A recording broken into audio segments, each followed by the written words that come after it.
Hi guys, Mimi G here and welcome back to my channel.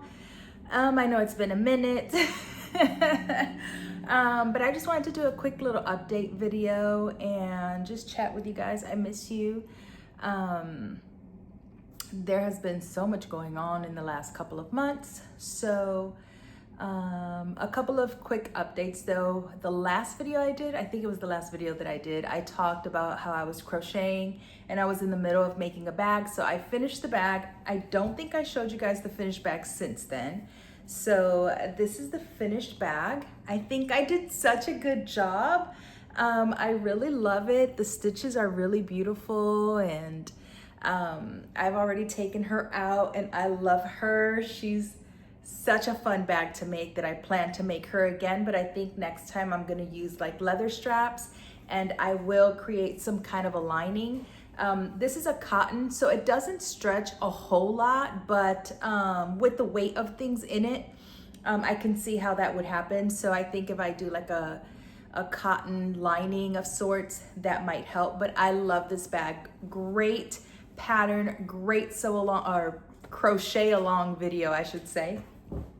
I loved crocheting so much that I have already started another project. So I've been doing granny squares because it's for a bag.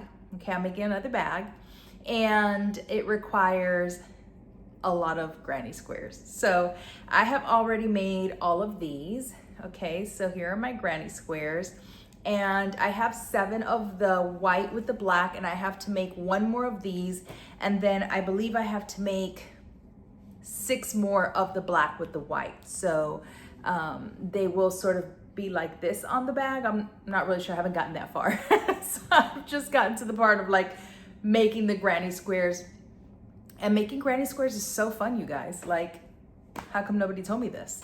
So they crochet up pretty quickly too, so that's nice. So I'm gonna be working over the next week or so on finishing the rest of the granny squares so that I could get the bag put together, and I'm really excited about that. I also wanted to mention that one of the biggest questions that I get, and one of the issues that students in Sew It Academy have an issue with, is matching fabric to pattern or design, or really understanding fabric, what needle to use, what its purpose is, understanding the weight, etc. So I put together a 47-page PDF ebook that you can download. It's on my website, mimigstyle.com, where I cover a ton of fabrics with a lot of information and basically just sort of help guide you on what fabrics are, what the content is, what to look for, what needle to use, what thread to use, and a lot of other tips and resources that are in that ebook. So I just wanted to mention that. As far as life in general, things have been going like amazing. I'm super excited about so much that's been happening. Obviously, you guys noticed that I'm in a different space. So if you remember, I don't know, maybe 5 or 6 videos ago, I had been talking about how I was gonna be an empty nester very, very soon. And I don't recall really hearing a whole lot of people who go through this phase in life talk about becoming an empty nester. So I thought I would share. So for some of you who don't know, I have been a mom since I was 17 years old. I got pregnant when I was 16, and she was born a couple of months before my 17th birthday. And that's all that I've known. Like most of my life, I have been a mom. And I have 4 amazing children. My oldest daughter just had a birthday in August. She turned 32. And my youngest, my son, is 18. And I have literally spent most of my life just being a parent and obviously working and navigating, you know, life and trying to be a working entrepreneur and mom and all of these things. And, you know, it's been very difficult, as, you know, any mom will tell you, or any parent will tell you. But it's been the greatest joy of my life, is being a mom. And so I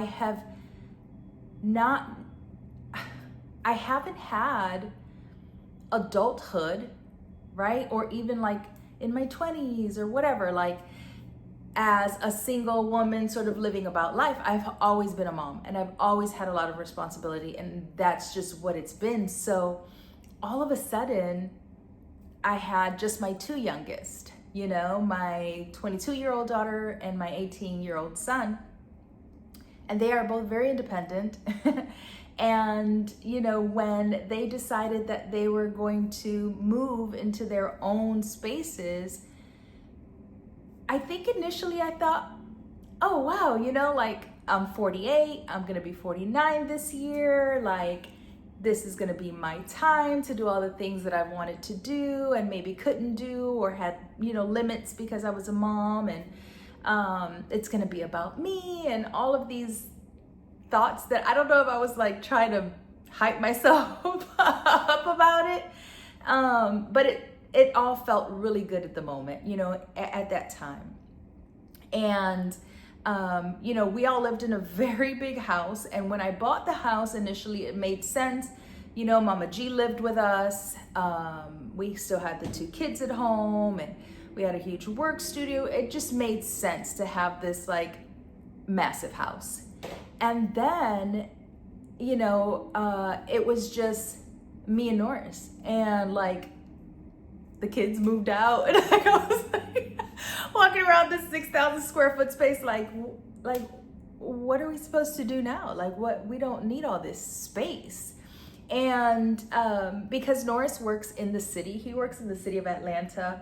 He works with a lot of different clients, but one of his predominant clients is a radio station here in the city. And so he's always traveling to the city, and we lived quite far from the city. And if you know Atlanta traffic, child, listen, okay? So, you know, we were thinking maybe we like downsize, you know, maybe we just get a swanky little place in the city and try out city living for a while. Before deciding on like where our forever home will be, which I haven't decided. And so that's what we did. So the kids moved out, and we decided to downsize and move to the city, and we have a beautiful place in the city. We love it here. I'm still getting acclimated to being in the city because we were in the suburbs, and it's a lot slower and quieter, you know? And now I'm like dab smack in the middle of the city, and so there's just always something going on. And you know, I have a beautiful view of the city, and I can walk to places to eat, and I can do more stuff because it's easier, right? Most of everything that I was interested in was in the city, and so going from where we were to the city was like an hour, and that's like good traffic. Okay, hour and 20. Hour 30 if traffic was really bad. And so I feel like I have a lot more options, but also I feel very isolated. I feel like my limbs are missing. If you're a parent, you'll understand what I mean. Like I feel like parts of me are missing. That noise is Luna, my puppy. Because I don't have my kids so close to me now, you know, although my son, we have him in the city too. So he's not far from us. And, but you know, he works, he has his friends, he has a very active life. And so I was so used to seeing them every day, and them coming into the bedroom and like, you know, talking our ear off for an hour about their day or sharing what was going on. And like now, you know, they're just not here in my space, and it's so weird. And I wonder how many other empty nesters go through that. Like, does this feeling change? Will I get more comfortable being an empty nester? I don't know, but right now I've had my moments. I have seriously had my moments where I'm like, oh my gosh, I don't know what to do with myself. Like, I don't know if this is gonna be good. I'm just so used to having them. But I'm obviously I'm excited for their own journeys, and they're all doing so great, and they're amazing human beings. But yeah, it's very different. It's very different to wake up and not have them here asking me for something or talking to me or whatever, just on, day-to-day basis. It's just, me. Norris works a lot, so he's always in and out. And you guys know I work from home, so I'm just chilling. I'm here like, okay, what do I do today?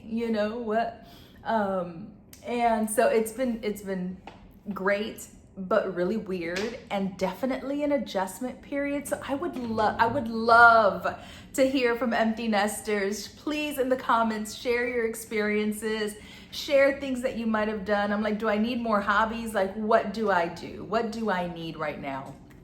I don't want to like drive them crazy with like FaceTimes and text messages. I do a little bit, but I want them to have their independence and do all of the things that they want to do without having like, what are you doing? Come see mom. Yesterday, for example, my son, funny. So my son and my youngest daughter and my son they started doing their own laundry when they were like, I don't know, 12. Like, they would just go into the laundry room, they would do their own laundry, they make their own meals. They're super independent children. And I've never really had to do my son's laundry outside of when he was very small. And what's so funny is like, I can imagine like, if we were all living together and him saying like, Mom, do my laundry, and me being like, what? Do your laundry, child, go in there and do your laundry. But now he'll call me or text me and be like, Mom, can I bring my laundry over? I'm like, yes, please bring your laundry. Please bring your laundry over. I'll do your laundry. I'll fold it. I'll do all the things. So yesterday he came by to drop off his laundry. And usually we chit chat for a little while and, maybe half hour, an hour, and then he has something to do. And so he heads out. But yesterday he came by just before noon, and he was here till almost 7 o'clock yesterday. And it was like the best day. Just having him here sitting, we were watching TV, we were watching Netflix, we were just chit-chatting and eating, and it was just so great. So now every moment that they come by to see me or I go over there is just like, I don't know that I've ever taken that for granted, because we've all been very close and we always like to spend time together. But it just is, it feels so much more important or like meaningful now, because they're not right there. When we were living in the suburbs, my two youngest were at home with me, but my two oldest were literally less than 10 minutes from me in either direction. So we saw each other every day, almost every day. And now it's like maybe once a week, twice a month. And it's definitely different. So I would love for you guys, if you guys are empty nesters, please share your experience. Please tell me how to work through it. And tell me that I will slowly adjust because right now it's a little difficult, and your life goes through so many changes, but this is one that, I haven't had to deal with before. And so, I'm looking forward to seeing their progression, obviously. And also I'm excited for myself, and just all the new things that I'll be able to maybe try or do, or have more time for myself to really just maybe focus on my own self-care. I'm thinking of taking some classes, or maybe attending some events, or maybe joining some groups in the city so I can start getting out more, because I get anxiety about going out into the city. So I'm very much a homebody. And so now that I'm in the city, I feel like I should go out and venture. But I get a lot of anxiety about being outside, and so Norris, he takes me for walks, and we go to dinner, and we walk to this and we walk to that, and we sort of do stuff in the city, and it's been helping me a lot to sort of get more acclimated to where I am now. So I just wanted to come on and just give you guys an update. And I do have some fabric that I want to share with you guys in another video, some patterns I want to share in another video, and maybe I'll give you guys a look around our new space in the city. So as always, just thank you guys so much for watching. Please share your stories, help your girl out, okay? I love you guys so much. I'll talk to you guys again soon. Peace.